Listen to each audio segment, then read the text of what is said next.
Sveiki visi gimę po jaučio ženklu. Pasižiūrėsim taro prognozę savaitei nuo vasario 24 iki kovo 2 dienos.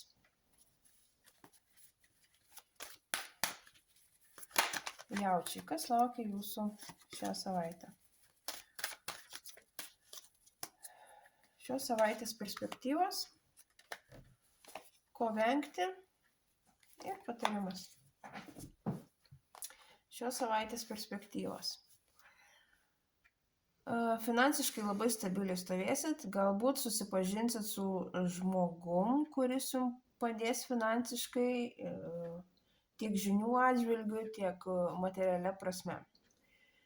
Laikas ramus, stovėsite stabiliai ant žemės, nieko netruks. Ko vengti? Venkite bereikalingo pinigų taškymo. Jeigu įmanoma, venkit imti paskolas. Nešvaistykit pinigų. Ir patarimas. Ramus laikas, išmokite situacijose išlaikyti tą auksinį viduriuką, niekur neskubėkit. Viską apsvarstykit ir būkit lankstus.